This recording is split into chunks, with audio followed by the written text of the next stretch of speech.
Si c'est trouvé, je fais la lecture dans la parole du Seigneur.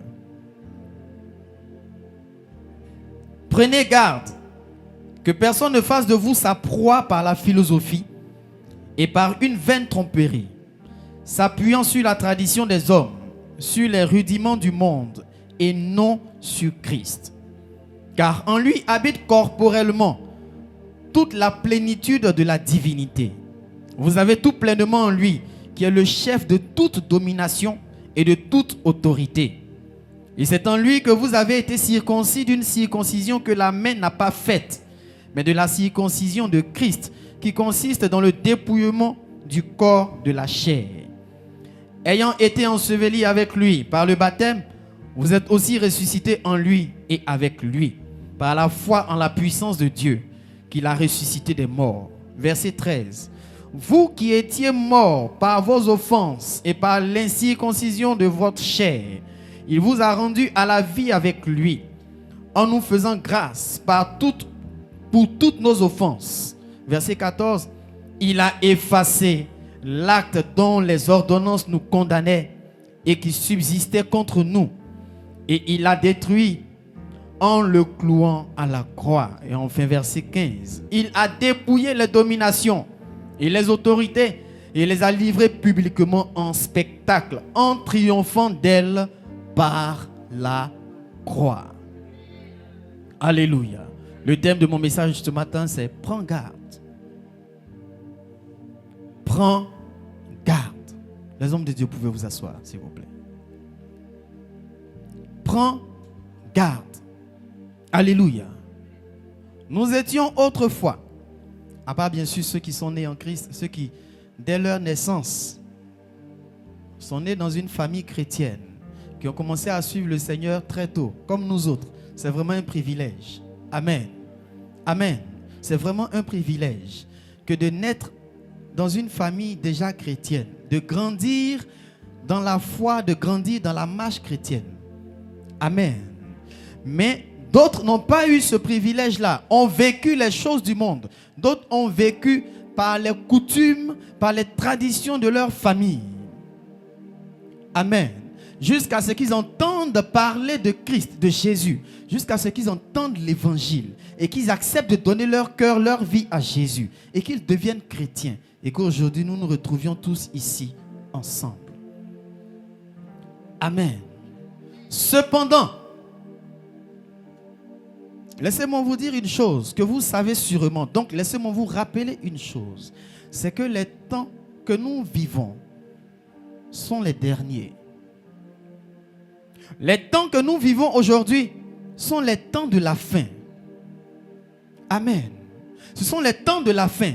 Et dans cette période, la Bible dit clairement, le diable est animé d'une grande colère parce qu'il sait que le temps qui lui reste est peu.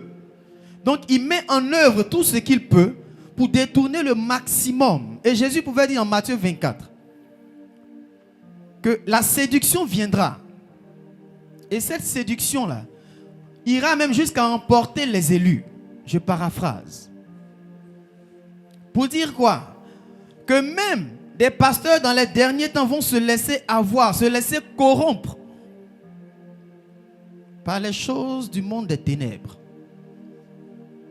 Vous n'ignorez pas qu'il existe aujourd'hui des hommes de Dieu qui ont fait des pactes sataniques, qui ont fait des alliances avec le diable pour avoir la puissance, en sorte que quand il passe même dans l'église,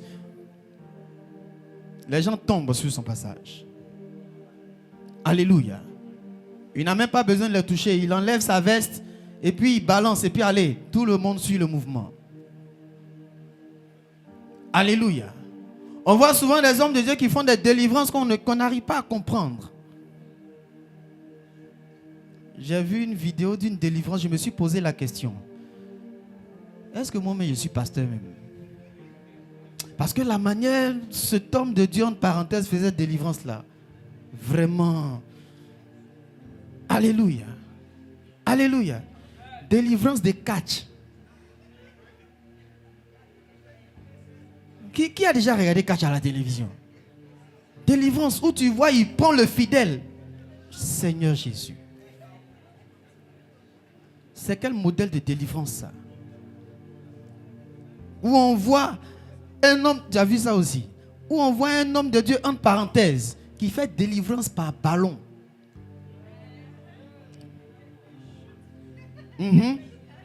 Et quand il chute le ballon, un ballon invisible, celui de qui on fait la délivrance, lui aussi, il tombe. D'après mon petit-fils, il pombe. Alléluia. Mais c'est quoi ça? Mais ce sont les choses de la fin. Alléluia. Et Jésus parlant dit, prenez garde. Et dans Colossiens encore, on nous dit, prenez garde. Aujourd'hui, je viens vous dire, prenons garde. Alléluia. Au verset 8, il dit, prenez garde que personne ne fasse de vous sa proie par la philosophie et par une vaine tromperie, s'appuyant sur la tradition des hommes, sur les rudiments du monde et non sur Christ. Bien-aimé, je viens te dire quelque chose. Tu vas recevoir des visiteurs. Je vous ai rendu mon témoignage le dimanche dernier. Tu vas recevoir des visiteurs. Le pasteur Ézéchiel, Dieu soit loué, a été témoin. Le prophète est revenu à la charge. Alléluia. Le prophète est revenu à la charge. Et comment? Je vous ai dit le message qu'il m'a délivré au téléphone. N'est-ce pas? Oui, il disait, je vais visiter 14 pays. Et quoi d'autre encore, je ne sais plus. Et le prophète revient le dimanche dernier. Il a un message pour l'homme de Dieu. Au début, ce que j'avais voulu faire n'était pas bon. Et puis, je suis retourné à ma nature vraie. Je me suis calmé. J'ai dit à l'homme de Dieu, fais-le venir. Je vais le recevoir. Et il est rentré au bureau. Il rentre au bureau. Il dit, j'ai un message pour toi, homme de Dieu. Et le message qu'il me donne, ce n'est pas le jour et la nuit par rapport à ce qu'il m'a dit la première fois. C'est l'enfer et le paradis. Ce n'est même pas la même chose. Je ne vais pas vous dire ce qu'il m'a dit parce que moi, je n'ai même pas envie de m'en souvenir. Mais il me donne un autre message. Alléluia. Alléluia. Et quand j'ai écouté le message, à vrai dire, le milieu là, je n'ai rien compris. C'est la fin là, j'ai commencé à comprendre. Que non, je dois faire un direct. Et quand le direct, je vais le faire, la RTI va venir filmer. Il dit, voilà encore des hommes qui aiment limiter la main de Dieu. Qui aiment limiter la main de Dieu. C'est RTI qui va venir filmer prodige. Il y a les France 24, il y a les CNN. RTI, ils n'ont même pas caméra. Aujourd'hui, qui regarde RTI? Regardez les choses comme ça. Et puis moi, c'est RTI qui va finir filmer mon direct que personne ne va regarder. Et puis regardez ce qu'il ajoute à la fin. Les Blancs vont voir ça. Et puis ils vont venir financer mon ministère. Nous-mêmes, Ivoiriens, on ne regarde pas RTI. C'est Blanc qui va regarder RTI pour venir. Prenons garde. Alléluia. Alléluia. Je ne vais pas trop développer dans le prophétique, mais je veux t'avertir et te mettre en garde que des hommes de Dieu, entre parenthèses, des soi-disant prophètes peuvent venir vers toi et puis venir t'annoncer des choses qui vont te sembler vraies. Mais attention. Attention. Tu verras dans leurs prophéties qu'ils vont ajouter des choses qui ont lien avec les choses du monde. S'il m'avait dit Béni TV viendra filmer, je vais dire Amen. S'il m'avait dit LM TV viendra filmer, je vais dire Amen. S'il avait dit Hosanna TV viendra filmer, je vais dire Amen. S'il avait dit Chandelier TV viendra filmer, je vais dire Amen. Mais tu prends les choses du monde pour venir filmer les choses de Dieu.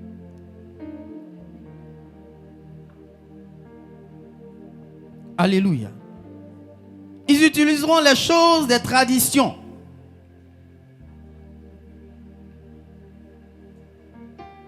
Et ils utiliseront la tromperie. Alléluia. Alléluia. Amen. Quand on viendra te dire, et je crois que l'apôtresse a été victime, on dit elle va se marier. Et qu'elle doit bâtir un hôtel de mariage. Alléluia. Elle doit bâtir un hôtel de mariage. Je n'ai pas dit que c'est faux, hein. Je n'ai pas dit que ça ne se fait pas. Hein. Amen. Je n'ai pas dit que ça ne se fait pas. Mais attention. Et il a ajouté, en tout cas avec lui les hommes de Dieu voyagent. Elle va visiter 4 pays. Moi, on m'a fait d'évaluation. De 14 pays, il m'a ramené à un pays que je dois visiter. Et puis, il a augmenté pour elle de 0, elle est passée à 4. Mais je veux te dire ceci, prenons garde. Prenons garde. Pourquoi? Parce que nous avons été rachetés à un grand prix. Ce n'est pas à nous de venir d'évaluer ce prix-là. Ce n'est pas à nous de venir gâter ou gâcher le sacrifice que Christ a fait. Ce que Jésus a accompli, comme la Bible dit dans le passage que nous avons lu, Christ a accompli une circoncision dans notre vie. Je dirais la circoncision ultime, qui consistait à nous séparer de ce qui est de la chair, qui consistait à nous séparer de ce qui est du monde et à nous attacher à ce qui est de Dieu. Amen. Amen. Voici la circoncision que Dieu attendait de nous. Et c'est ce que Christ a accompli.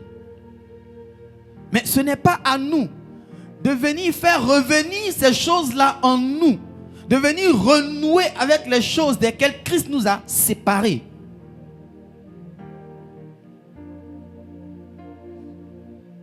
Bien-aimé, est-ce que tu sais que quand on vient t'annoncer une prophétie et qu'elle n'est pas de Dieu, et que tu suis cette prophétie-là, sois sûr d'une chose, tu viens renouer avec le diable. Tu viens renouer avec le diable. Alléluia. Tu viens renouer avec le diable. Et c'est comme si ce que Christ a fait n'a plus de valeur. Et là, c'est dangereux. Amen. Et là, c'est dangereux. Pour qui? Pour toi-même. Parce que du coup, tu viens te livrer à celui-là même qui est ton ennemi juré. Je vous ai dit ici une fois, si ce n'est pas le dimanche dernier, je vous ai dit quand on viendra te dire, voici ce que Dieu veut faire avec toi. Voici ce que Dieu va accomplir dans ta vie. Tu vas voyager, mais pour que ce voyage puisse avoir lieu, il faut que tu fasses tel sacrifice. Il faut que tu fasses telle prière. Il faut que tu fasses ceci. Prenez garde et analysez, examinez ce qu'on est en train de vous donner comme instruction, comme directive. Confrontez ce qu'on vous dit à la parole de Dieu.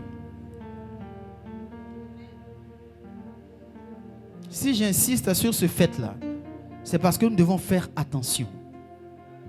Christ ne reviendra pas mourir à la croix une deuxième fois. Jésus ne reviendra pas mourir à la croix une deuxième fois. Amen. Amen. Christ a fait en sorte que tout ce qui est de la chair, tout ce qui est de la corruption de la chair, soit détaché, enterré, et que nous sortions vivants avec lui et pour lui.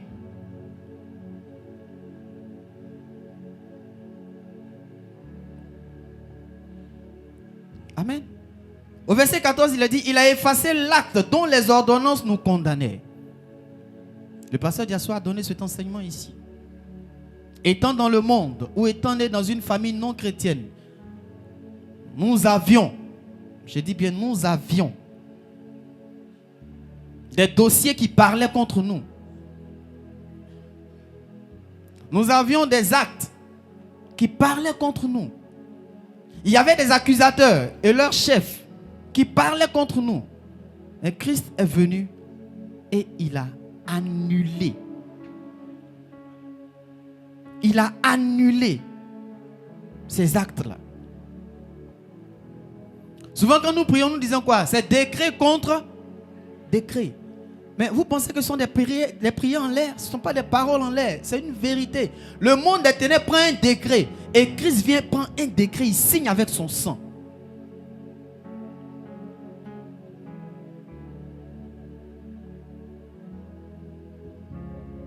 Amen. J'écoutais la prédication d'un homme de Dieu qui m'a fort édifié. Il dit, vous savez pourquoi le sacrifice de Jésus a été si efficace? La Bible dit, l'âme qui pêche, c'est elle qui mourra. Amen. L'âme qui pêche, c'est elle qui mourra. Pourquoi? Parce que quand tu pêches, tu deviens du coup membre de la famille du diable. Alléluia. Du coup, tu deviens membre de la famille du diable. Donc, il a le droit sur toi. Mais Christ n'avait pas péché. Cependant, le diable a réussi à le faire mourir. La Bible dit, l'âme qui pêche, c'est elle qui mourra. Et Christ n'a pas péché, mais le diable l'a fait mourir. Donc du coup, c'est comme si l'alliance ou le pacte qui avait été signé, qui dit que l'âme qui pêche, c'est elle qui meurt, c'est comme cette alliance-là a été violée. Il fallait que Christ ait péché pour qu'il meure. Or, il n'a pas péché et le diable l'a fait mourir. Donc, le diable lui-même a transgressé la loi. Du coup, tous ceux qui acceptent Jésus sortent du monde des ténèbres.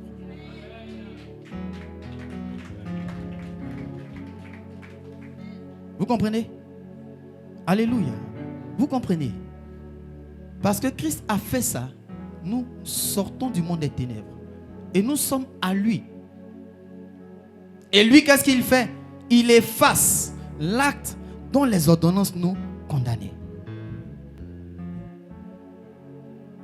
Maintenant que nous sommes rachetés, maintenant que nous sommes à Christ, à nous de savoir comment nous marchons.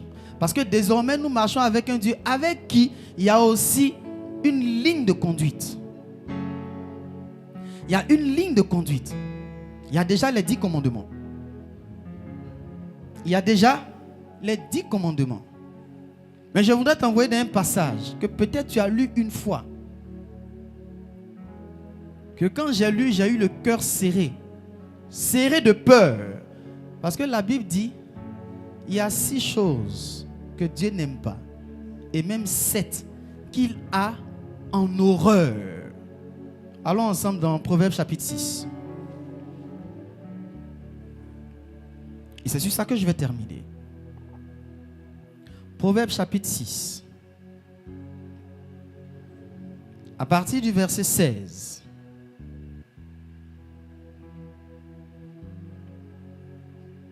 Jusqu'au verset 19. J'ai besoin d'un volontaire pour nous faire la lecture. Proverbes chapitre 6, du verset 16 au verset 19.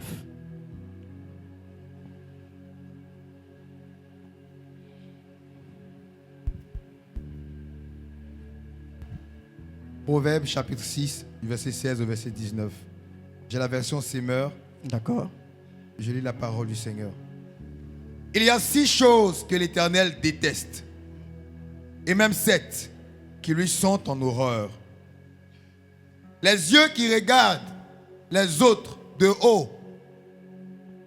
La langue. Allons doucement. Amen. On ne va pas trop développer. On va juste lire pour que tu comprennes que désormais, tu marches avec un Dieu qui a des choses qu'il n'aime pas. Et ces choses-là, quand tu les pratiques, c'est comme si tu annules le sacrifice de Jésus. Parce que Dieu a ces choses-là en horreur. Allons-y, on reprend. Au verset 17. Les yeux qui regardent les autres de haut. Les yeux qui regardent les autres de haut. D'accord? La langue qui répand des mensonges. La langue qui répand des mensonges. Ensuite. Les mains qui font couler le sang des innocents. Les mains qui font couler le sang des innocents. Le cœur qui médite des projets coupables. Les pieds qui se hâtent de courir vers le mal. Le faux témoin qui dit des mensonges. Et l'homme qui sème la discorde entre des frères. Amen. Amen. Je vous ai dit déjà, il y a les 10 commandements que le Seigneur nous donne. Mais voici encore 7 choses que Dieu a en horreur. Tu peux prendre garde à ce qui vient vers toi, mais prends garde aussi à ce que toi-même tu fais. Je ne suis pas en train de dire que c'est ce que tu fais, mais je suis en train de dire, fais attention de ne pas faire ces choses-là. Premièrement, selon ma version, au verset 17, les yeux hautains. Amen.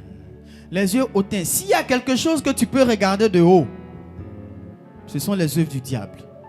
Pour dire que s'il y a des choses que tu dois rabaisser, Ce sont les œuvres du diable. Mais pas ton prochain. Pas ton semblable. Alléluia. Je vous ai dit, quand le dimanche dernier, le prophète est venu, vous parlez comme l'autre. Honnêtement, j'allais le rabaisser. J'allais le rabaisser au point de lui dire, homme de Dieu, attends, je vais t'enseigner ce qu'on appelle le prophétique. Et puis j'allais lui donner un enseignement sur comment est-ce que la prophétie fonctionne. Et puis après, c'est comme si le Seigneur m'a dit, est-ce que tu en as besoin? Est-ce que c'est nécessaire? Et j'ai dit au pasteur Ézéchiel, fais-le venir, je vais le recevoir. Alléluia. Je dis, Seigneur, sûrement, il n'a pas encore compris. Il ne sait pas encore de quoi il s'agit. Quand il s'agit de donner une prophétie, quand il s'agit de donner un message, tu peux recevoir un message qui vient du diable, parce que le diable prophétise. Alléluia. Le diable fait révélation. Vous voyez, quand quelqu'un dit, je suis dans ton corps, je suis dans ton village. En tout cas, tu cherches quoi là-bas? Mais ce sont des œuvres que le diable aussi utilise. Ce sont des choses que le diable fait. Alléluia. Alléluia. Mais il faut savoir faire la différence, faire la séparation. Et j'allais, de si peu, j'allais le rabrouer. Et même plus, j'allais l'humilier. Mais le Seigneur me dit, est-ce que tu en as besoin? Est-ce que c'est nécessaire? Je l'ai reçu, il a donné son message. Je lui ai dit, merci, homme de Dieu. Bien-aimé, Dieu a horreur de ceux-là qui ont tendance à regarder les autres de haut. En d'autres termes, ceux qui se croient supérieurs aux autres, Dieu ne les aime pas, il n'aime pas ça. Dieu a horreur de ça.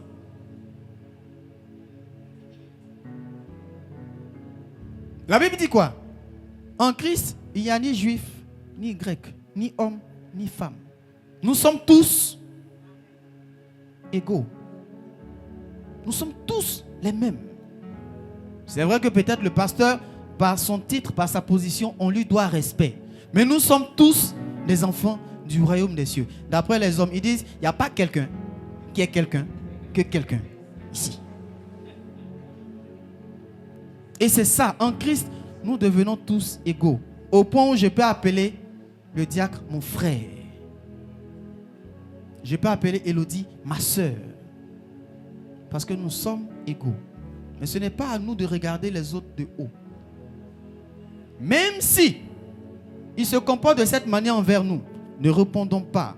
Sinon, nous rentrons dans ce canevas-là. Prenons garde. La langue menteuse, selon ma version. Quelqu'un disait, il y a des gens là, tellement ils mentent. La seule chose qu'ils disent qui est vraie là, même son bonjour est faux. C'est quand il te dit j'ai faim. Même son bonjour peut être faux. Et il y en a comme ça qui effectivement se promènent pour répandre le mensonge. Pour répandre le mensonge. Pour étendre le royaume du mensonge. Dieu a horreur de ces choses-là. Prenons garde. J'ai dit on ne va pas trop développer, on va passer rapidement. C'est des choses qui sont simples à comprendre. Les mains qui répandent le sang innocent. En d'autres termes, celui qui tue. Celui qui tue. Celui qui tue là, ce n'est pas seulement quand tu prends un pistolet pour aller tuer ton prochain. Ce n'est pas quand tu prends un couteau pour aller tuer ton prochain. Je peux te toucher. Je peux te toucher. Même quand tu fais un avortement. Est-ce que j'ai parlé à quelqu'un? Même quand tu fais un avortement, tu as répandu le sang innocent. Parce que le bébé que tu fais mourir, il a fait quoi? La Bible dit l'âme qui pêche. Maintenant toi tu l'as tué, il a fait quel péché?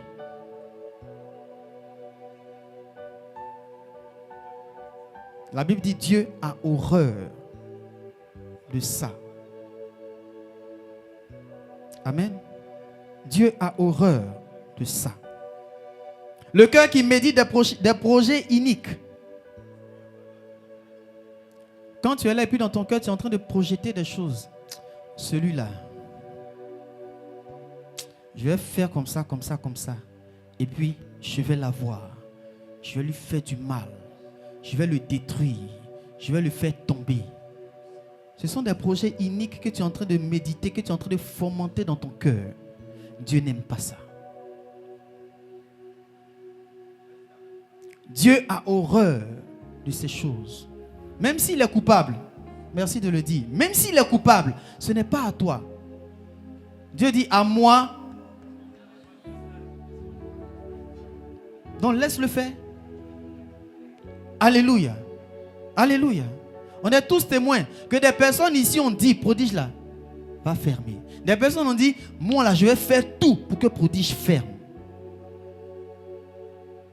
Et puis nous, on a fait quoi? On allait porter plainte à la justice. Non, on allait porter plainte au ministère des cultes. On allait porter plainte à la PJ. On a fait quoi? On a laissé ça entre les mains du Seigneur. Et puis nous, on fait quoi? On continue. Ce n'est pas à nous de préparer ou de faire des projets iniques dans nos cœurs. Ce n'est pas à nous de méditer sur des choses pour faire le mal. Ce n'est pas à nous de faire ça.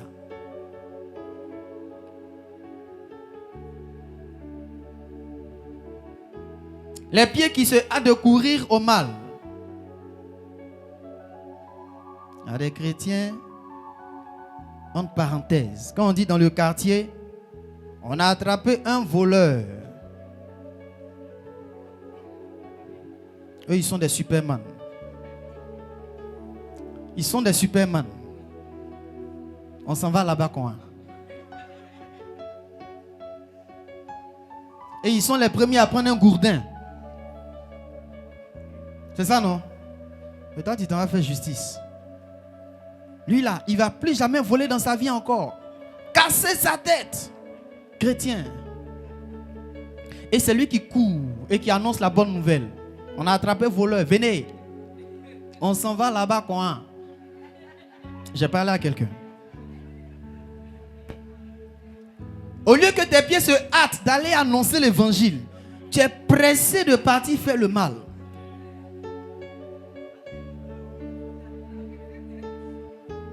Alléluia. Tu es pressé d'aller faire le mal. Au point même où tu dis, le pasteur n'a qu'à vite finir le culte. Il y a quelqu'un qui doit aller rattraper. Il doit entendre 2 mots. Je vais lui dire 2 mots. Comme disait maman, il va voir de quel bois je me chauffe. Bon, c'est vrai qu'il fait un peu frais, mais quand même. Hâtons-nous d'aller vers ceux-là qui ont besoin d'entendre la bonne nouvelle et non de leur apporter le mal ou d'aller faire le mal. Dieu a horreur de ceux qui sont pressés d'aller faire le mal. Dieu a horreur de ceux-là qui sont pressés pour aller porter atteinte à leur prochain. Au point même où il peut dire aujourd'hui là je ne vais pas à l'église parce qu'il faut que je règle ça là. Lui là si je ne vais pas à 6 heures, il va sortir, je ne vais pas le trouver. Donc tu laisses le culte et puis tu cours pour aller régler tes comptes avec ce dernier.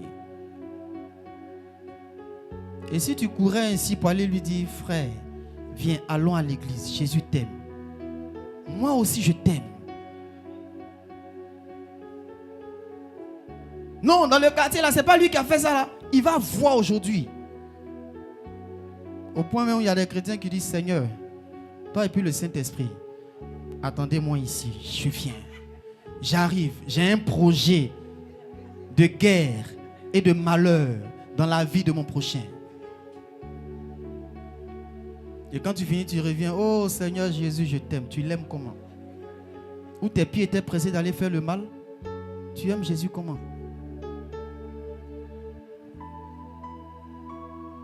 Et pour terminer, les faux témoins. Les faux témoins. Vous savez, à ce niveau-là, c'est vraiment délicat. Les faux témoins, c'est à tous les niveaux. Tu n'as pas vu, tu dis ça s'est passé comme ça. Tu n'étais pas là-bas, tu dis ça s'est passé comme ça. Quelqu'un t'a expliqué, toi aussi tu viens expliquer. Puis quand tu expliques là, tu ajoutes. Dieu dit, il a horreur de ça. Dieu dit, il a horreur de ça. Tu es un faux témoin. Alléluia. Ou tu te lèves et tu vas dire à ton prochain, j'ai reçu un message pour toi. Et puis ce n'est pas Dieu qui t'a parlé. Tu dis, Dieu m'a dit de venir te dire. Tu es un faux témoin. En tout cas, il y a un Dieu qui t'a parlé. Mais je ne pense pas que ce soit nous notre Dieu. Alléluia. Le faux témoin, c'est à tous les niveaux. Ce n'est pas seulement même dans l'église, même dans le monde. Et le faux témoin peut quitter dans le monde pour venir vers l'église. Le faux témoin peut être dans l'église pour aller vers le monde. Le faux témoin peut être dans l'église et aller vers l'église. À tous les niveaux. Seulement à nous de prendre garde de ne pas être des faux témoins. Alléluia. Tu viens t'arrêter pour dire, oh, le Seigneur a fait. Dieu a accompli un miracle dans ma vie. J'ai passé le concours. Ça a marché. Pourtant, tu as payé. Tu es un faux témoin. C'est quel miracle Dieu a fait là? Tu as fait comme tous les hommes du monde. Ils payent et puis ils rentrent. Toi aussi, tu payes et puis tu rentres et puis tu dis, Dieu a fait. Dieu a fait quoi?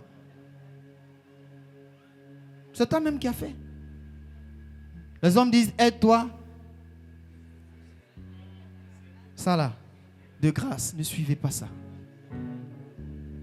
Ne suivez pas ça, à moins que vous n'ayez pas confiance en votre Dieu. Toi-même, tu vas t'aider comment? Ta respiration, là même, tu ne la commandes pas. Tu vas t'aider comment? Aide-toi et le ciel t'aidera.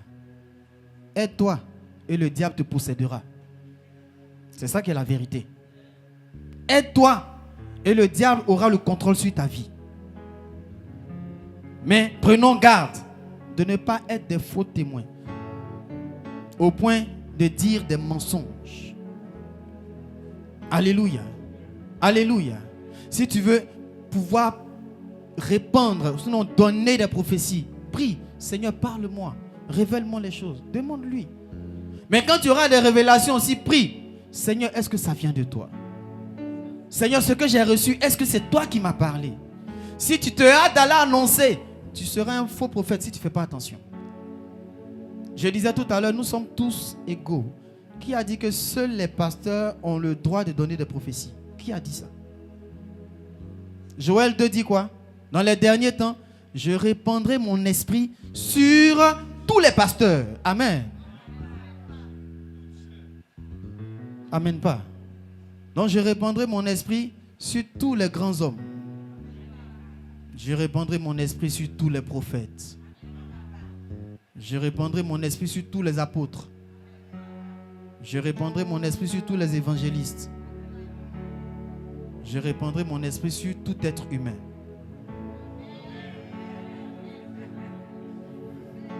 J'ai failli entendre amen pas. Il dit, je répandrai mon esprit sur toute chair. C'est-à-dire que si tu es un être humain, il répandra son esprit sur toi. Donc du coup, tu es aussi appelé à prophétiser, à donner des révélations. Nous sommes tous égaux. Amen. Donc tu as le droit de demander à Dieu, Seigneur, donne-moi aussi la révélation. Donne-moi de prophétiser. Donne-moi d'annoncer tes oracles. Il dit, demandez et vous recevrez. N'est-ce pas? Amen. Mais lorsque tu auras fait cette prière, j'ai dit ici le dimanche dernier, quand tu pries, que tu demandes quelque chose à Dieu, il y a quelqu'un qui se dépêche de venir t'exaucer. Donc lorsque tu vas commencer à recevoir les révélations, demande au Seigneur, est-ce que c'est toi qui m'as révélé? Est-ce que c'est toi qui m'as révélé ces choses pour que je puisse les annoncer? Et si tu n'y prends pas garde, si tu ne prends pas le temps de confronter la révélation que tu as eue à la vérité de la parole de Dieu, tu risques d'être un faux témoin. Et enfin, le dernier personnage, le dernier type de personne que Dieu a en horreur, ceux-là qui répandent les querelles entre les frères. Il dit, il vient, diacre, est-ce que tu es au courant? Attends, je vais te dire, ça n'a qu'à rester entre nous. Hein. Je te donne une révélation. Le dernier cri de son. Est-ce que tu sais que la diaconesse Elisabeth, là, elle n'aime pas ta tête, hein? Alléluia. Mais puisque c'est le pasteur qui parle, le diacre ne peut pas se dire que le pasteur ment. Il dit, ah, le pasteur m'aime tellement qu'il m'a mis en garde. Et puis je vais commencer à renchérir. Elle-même, elle a dit, elle est en train de préparer un coup contre toi. Si tu tombes dans son piège, tu vas voir ce qu'elle va te faire. Ça, elle m'a parlé, mais comme je t'aime, là, je suis venu te donner la révélation. Et puis quand je finis, je demande à la diaconesse Elisabeth de passer me voir au bureau. Et elle vient au bureau, diaco. Oh non, franchement. Tu sais, en tant que ton pasteur principal, je ne peux pas te laisser exposer un danger. Fais attention au diacre Amos. Hein. Fais attention à lui. Tu sais qu'il a du corps médical, non?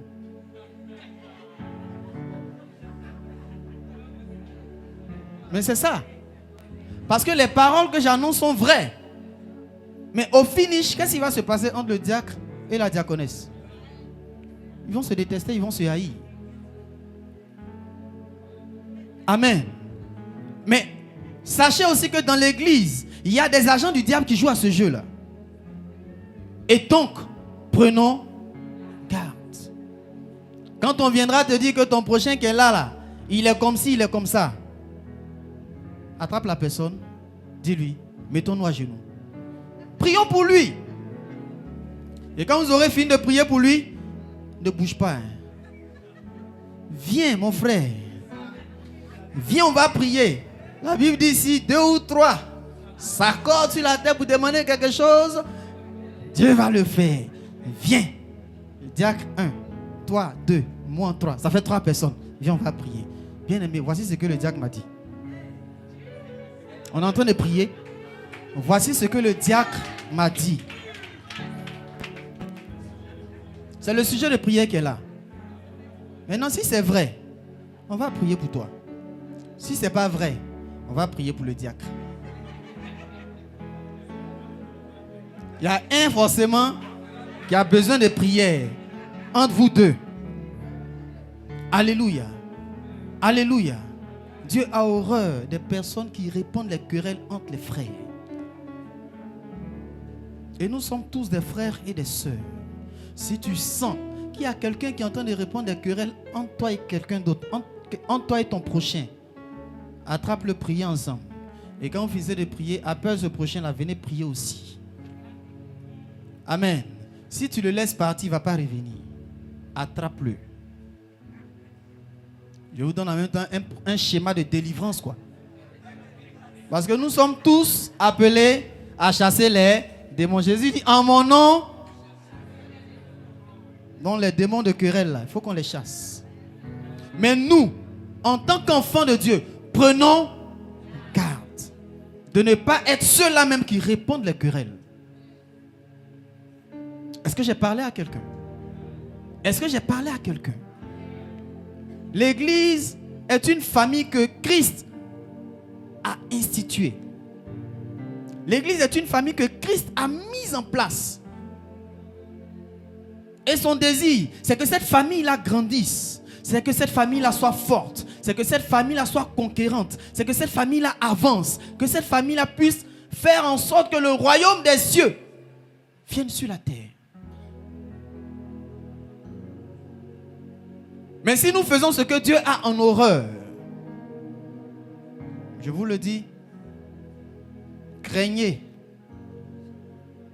Craignez celui qui est capable non seulement de détruire le corps, et de détruire aussi l'âme. Quand il dit j'ai horreur de cette chose, ça veut dire qu'il ne peut pas supporter ça. Quelqu'un me suit?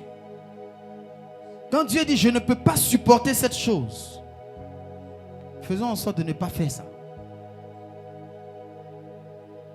On pourrait encore s'étendre, mais on ne finirait pas. Tant il y a de choses que Dieu n'aime pas, tant il y a de choses qui peuvent peuvent nous atteindre notre cœur. Le dimanche dernier, on a vu les armes que nous devons utiliser. On a parlé de la cuirasse de justice. On a parlé du casque du salut. Ce sont des éléments qui nous permettent de nous protéger pour empêcher ces œuvres du diable là, de nous corrompre au point que Dieu nous ait en horreur.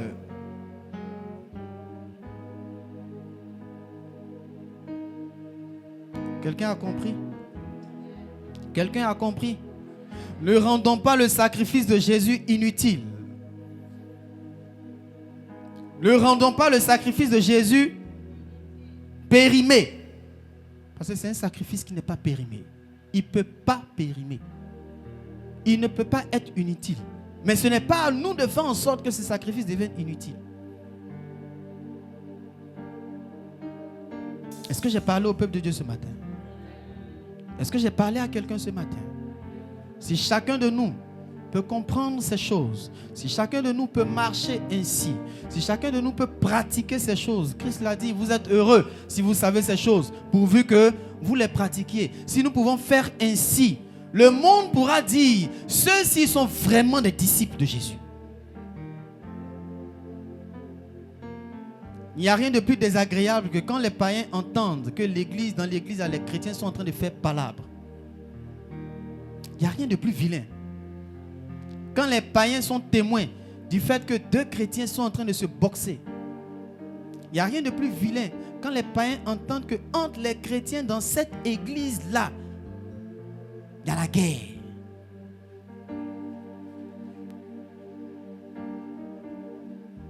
Ne soyons pas des portes ouvertes pour que le témoignage de l'église soit sali. Ne soyons pas des portes ouvertes pour que le témoignage de Christ soit bafoué. Amen. Que celui qui a des oreilles pour entendre, entende ce que l'Esprit dit à l'église. Amen. Que Dieu nous bénisse et que sa grâce soit sur nous. Que chacun de nous ainsi marche selon les instructions du Seigneur. Amen. Je ne dis pas que applaudis, c'est ce qu'on fait. J'ai dit, prenons garde de ne pas faire ces choses-là. Alléluia. Alléluia. Alléluia. Vous êtes fâchés avec moi? C'est pas Nivaquine quand même. C'est pas Nivaquine, c'est Flavokine.